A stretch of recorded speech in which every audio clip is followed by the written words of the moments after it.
Hey, welcome to Socialism for All. This file is being recorded for the January 2024 edition of Socialism for All, and it's an audiobook of The Class Struggle by Stalin from 1906. If you like this video, please click like and subscribe, and consider supporting on Patreon or buy me a coffee at patreon.com/socialismforall or buymeacoffee.com/socialismforall. There are links to Patreon and Buy Me a Coffee in the video description. So the source of this is Stalin, Works, Volume 1, November 1901 to April 1907. The publisher is Foreign Languages Publishing House, Moscow, 1954. HTML transcription and markup by Solil Sen for the Marxists Internet Archive. Thanks as usual to the Marxists Internet Archive, Marxists.org, for hosting this and thousands of other free Marxist texts.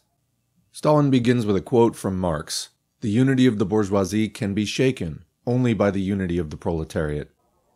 Present-day society is extremely complex. It's a motley patchwork of classes and groups: the big, middle, and petty bourgeoisie, the big, middle, and petty feudal landlords, journeymen, unskilled laborers, and the skilled factory workers, the higher, middle, and lower clergy, the higher, middle, and minor bureaucracy, a heterogeneous intelligentsia, and other groups of a similar kind. Such is the motley picture our society presents. But it is also obvious that the further society develops, the more clearly two main trends stand out in this complexity, and the more sharply this complex society divides up into two opposite camps: the capitalist camp and the proletarian camp. The January 1905 economic strikes clearly showed that Russia is indeed divided into two camps. The November 1905 strikes in St. Petersburg and the June and July 1906 strikes all over Russia brought the leaders of the two camps into collision and thereby fully exposed the present-day class antagonisms. Since then, the capitalist camp has been wide awake. In that camp, feverish and ceaseless preparation is going on. Local associations of capitalists are being formed, the local associations combine to form regional associations, and the regional associations combine in all-Russian associations. Funds and newspapers are being started, and all-Russian congresses and conferences of capitalists are being convened. Thus, the capitalists are organizing in a separate class with the object of curbing the proletariat. On the other hand, the proletarian camp is wide awake too. Here too, feverish preparations for the impending struggle are being made. In spite of persecution by the reaction, here too, local trade unions are being formed. The local unions combine to form regional unions. Trade union funds are being started. The trade union press is growing, and all Russian congresses and conferences of workers' unions are being held. It is evident that the proletarians are also organizing in a separate class with the object of curbing exploitation. There was a time when, quote, peace and quiet reigned in society. At that time, there was no sign of these classes and their class organizations. A struggle went on at that time too, of course, but that struggle bore a local and not a general class character. The capitalists had no associations of their own, and each capitalist was obliged to deal with his workers by himself. Nor did the workers have any unions, and consequently, the workers in each factory were obliged to rely only on their own strength. True, local social democratic organizations led the workers' economic struggle, but everybody will agree that this leadership was weak and casual. The social democratic organizations could scarcely cope with their own party affairs. The January economic strikes, however, marked a turning point. The capitalists got busy and began to organize local associations. The capitalist associations in St. Petersburg, Moscow, Warsaw, Riga, and other towns were brought into being by the January strikes. As regards the capitalists in the oil, manganese, coal, and sugar industries, they converted their old, peaceful associations into fighting associations and began to fortify their positions. But the capitalists were not content with this. They decided to form an all-Russian association. And so, in March 1905, on the initiative of Morozov, they gathered at a general congress in Moscow. That was the first all-Russian Congress of Capitalists. Here they concluded an agreement by which they pledged themselves not to make any concessions to the workers without previous arrangement among themselves, and in, quote, extreme cases, to declare a lockout. Footnote, a lockout is a strike of employers, during which the employers deliberately shut down their factories in order to break the resistance of the workers and to frustrate their demands. Back to the text. That was the starting point of a fierce struggle between the capitalists and the proletarians. It marked the opening of a series of big lockouts in Russia. To conduct a big struggle, a strong association is needed, and so the capitalists decided to meet once again to form a still more closely knit association. Thus, 3 months after the first Congress in July 1905, the second All-Russian Congress of Capitalists was convened in Moscow. Here they reaffirmed the resolutions of the First Congress, reaffirmed the necessity of lockouts, and elected a committee to draft the rules and to arrange for the convocation of another Congress. Meanwhile, the resolutions of the Congresses were put into effect. Facts have shown that the capitalists are carrying out these resolutions to the letter.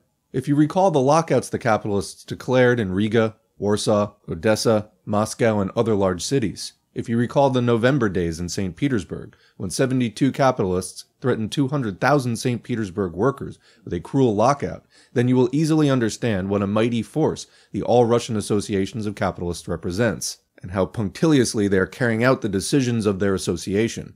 Then, after the Second Congress, the capitalists arranged another Congress in January 1906, and finally, in April this year, the All-Russian Inaugural Congress of the Capitalists took place, at which uniform rules were adopted and a central bureau was elected. As the newspapers report, these rules have already been sanctioned by the government. Thus, there can be no doubt that the Russian big bourgeoisie has already organized in a separate class, that it has its own local, regional, and central organizations, and can rouse the capitalists of the whole of Russia in conformity with a single plan: to reduce wages, lengthen the working day, weaken the proletariat, and smash its organizations. Such are the objects of the General Association of Capitalists.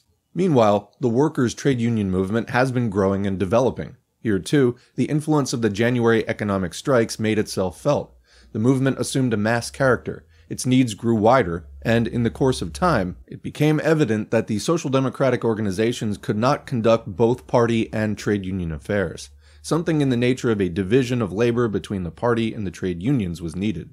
Party affairs had to be directed by the party organizations, and trade union affairs by trade unions. And so, the organization of trade unions began. Trade unions were formed all over the country, in Moscow, St. Petersburg, Warsaw, Odessa, Riga, Kharkov, and Tiflis. True, the reactionaries placed obstacles in the way, but in spite of that, the needs of the movement gained the upper hand, and the unions grew in number. Soon, the appearance of local unions was followed by the appearance of regional unions, and finally, things reached the stage when, in September last year, an all-Russian conference of trade unions was convened. That was the first conference of workers' unions. The upshot of that conference was, among other things, that it drew together the unions in the different towns, and finally elected a central bureau to prepare for the convocation of a general congress of trade unions. The October days arrived, and the trade unions became twice as strong as they were before. Local, and finally regional unions grew day by day. True, the so-called December defeat appreciably checked the rate of formation of trade unions, but later the trade union movement recovered, and things went so well that in February of this year, the second conference of trade unions was called, and it was more widely and fully representative than the first conference. The conference recognized the necessity of forming local, regional, and all-Russian centers, elected an organizing commission to make arrangements for the forthcoming All-Russian Congress, and passed appropriate resolutions on current questions affecting the trade union movement. Thus, there can be no doubt that notwithstanding the reaction that's raging, the proletariat is also organizing in a separate class, is steadily strengthening its local, regional, and central trade union organizations, and is also steadily striving to unite its innumerable fellow workers against the capitalists, to secure higher wages, a shorter working day, better conditions of labor, to curb exploitation, and to thwart the capitalist associations. Such are the objects of the workers' trade unions. Thus, present-day society is splitting up into two big camps. Each camp is organizing in a separate class. The class struggle that has flared up between them is expanding and growing more intense every day, and all the other groups are gathering around these two camps. Marx said that every class struggle is a political struggle. This means that if the proletarians and capitalists are waging an economic struggle against each other today, they will be compelled to wage a political struggle tomorrow, and thus protect their respective class interests in a struggle that bears two forms. The capitalists have their particular business interests, and it is to protect these interests that their economic organizations exist. But in addition to these particular business interests, they also have common class interests, namely, to strengthen capitalism. And it is to protect these common interests that they must wage a political struggle and need a political party. The Russian capitalists solved this problem very easily. They realized that the only party which, quote, straightforwardly and fearlessly championed their interests was the Octoberist Party, and they therefore resolved to rally around that party and to accept its ideological leadership. Since then, the capitalists have been waging their political struggle under the ideological leadership of this party. With its aid, they exert influence on the present government. which suppresses the workers' unions but hastens to sanction the formation of capitalist associations. They secure the election of its candidates to the Duma, or parliament, etc., etc. Thus, economic struggle, with the aid of associations, and general political struggle under the ideological leadership of the Octoberist Party, that is the form the class struggle waged by the big bourgeoisie is assuming today. On the other hand, similar phenomena are also observed in the proletarian class movement today. To protect the trade interests of the proletarians, trade unions are being formed, and these fight for higher wages, a shorter working day, etc. But in addition to trade interests, the proletarians have also common class interests, namely the socialist revolution and the establishment of socialism. It is impossible, however, to achieve the socialist revolution until the proletariat conquers political power as a united and indivisible class. That is why the proletariat must wage the political struggle, and why it needs a political party that will act as the ideological leader of its political movement. Most of the workers' unions are, of course, non-party and neutral, but this merely means that they are independent of the party only in financial and organizational matters, i.e., they have their own separate funds, their own leading bodies, call their own congresses, and officially are not bound by the decisions of political parties. As regards the ideological dependence of the trade unions upon any given political party, such dependence must undoubtedly exist, and cannot help existing, because, apart from everything else, members of different parties belong to the unions, and inevitably carry their political convictions into them. Clearly, if the proletariat cannot dispense with the political struggle, it cannot dispense with the ideological leadership of some political party. More than that, it must itself seek a party which will worthily lead its unions to the promised land, so to speak, to socialism. But here the proletariat must be on the alert and act with circumspection. It must carefully examine the ideological stock in trade of the political parties and freely accept the ideological leadership of the party that will courageously and consistently champion its class interests, hold aloft the red flag of the proletariat, and boldly lead it to political power, to the socialist revolution. Until now, this role has been carried out by the Russian Social Democratic Labor Party, and consequently, it is the task of the trade unions to accept its ideological leadership. It is common knowledge that they actually do so. Thus, economic clashes with the aid of trade unions, political attacks under the ideological leadership of social democracy, that is the form the class struggle of the proletariat has assumed today. There can be no doubt that the class struggle will flare up with increasing vigor. The task of the proletariat is to introduce the system and the spirit of organization into its struggle. To accomplish this, it is necessary to strengthen the unions and to unite them, and in this the All-Russian Congress of Trade Unions can render a great service.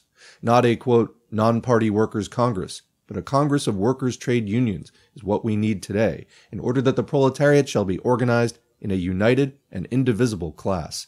At the same time, the proletariat must exert every effort to strengthen and fortify the party which will act as the ideological and political leader of its class struggle. That was published in the Akali Dryeba, or New Times, No. 1, November 14, 1906. The New Times was a trade union weekly newspaper, published legally in the Georgian language in Tiflis from November 14, 1906 to January 8, 1907, under the directorship of J.V. Stalin, M. Tishkakaya, and M. Davidashvili. It was suppressed by order of the governor of Tiflis. And that's the end of the audiobook. I thought that this was characteristically straightforward, as was Stalin's style, and if you like this, definitely go and check out the rest of Stalin's works. We have quite a number of them, several dozen on the channel. A lot of people have commented, and this was my reaction also when reading Stalin for the first time, that they've heard that Stalin was this sort of brute and thug and basically, quote, red fascist, etc. And then they read his works and sort of get inside his mind and philosophy. Find out he was actually a very committed socialist and not at all like the hideous caricatures that capitalists have painted of him. Or rather, commissioned of him. We all know capitalists don't actually do any work. Anyway, what do you think? Leave a question or comment below, and we will continue the discussion in the comment section as always. Otherwise, thanks for listening, more videos on the way, and let's thank the patrons and Buy Me a Coffee supporters whose names are on the screen. If you'd like to get your name on the screen, head to patreon.com/socialismforall or buymeacoffee.com/socialismforall. Socialism for All. Socialism for All is non-commercial and viewer-supported, so these contributions are both encouraging and materially really helpful for me to be able to spend the kind of time that I have been able to spend on this channel, developing it into something which is approaching 20,000 subscribers, 4 years after its founding on YouTube. So let's keep those numbers growing. The patron support is crucial. Engagement also is important, so like, share, subscribe. That will boost the channel and the video in the algorithm, helping more people to stumble across it more easily. The struggle against capitalist exploitation and oppression is going on globally, but here in the US where I am, there is a Democratic president in the White House right now, Joe Biden, who gives major low-key George W. Bush vibes, but while his policy content is indistinguishable from any right-winger in most key areas, the fact that he has a D after his name has put most people in the US of any sort of political goodwill or any kind of general charitable broad-mindedness to sleep, and so there isn't major outcry against these policies. So it is somewhat difficult in these circumstances for those of us who are actually on the left to keep the torch burning and to pass it from year to year, but we are entering an election year, and that tends to be when Americans briefly wake up for about 6 or 9 months and think, at least to some extent, about politics, society, and the class struggle. So do what you can. Spread whatever information and messaging you can sneak in. We gotta raise the bar, we've gotta get political and class consciousness up, and hopefully prevent people from going back to sleep, as it were, and waiting for the next 4-year cycle. Instead, we've got to keep people going from year to year, month to month, engaged in active struggle. So agitate and educate where you can, including online, and I hope that these videos and other content that I'm putting out there are helpful for you in that. But also connect with your local left in your city, or if you're in a more rural area in your state or region, and bring it into the class struggle. There is organizing going on around you, I promise you, even if you're not aware of it. Get in there, make yourself known, network with other activists and class-conscious workers. You might be surprised, no matter what state you find things in when you enter, how much these relationships and the real-world work that they're tied to can actually make an impact. Thanks again, and we'll see you in the next video.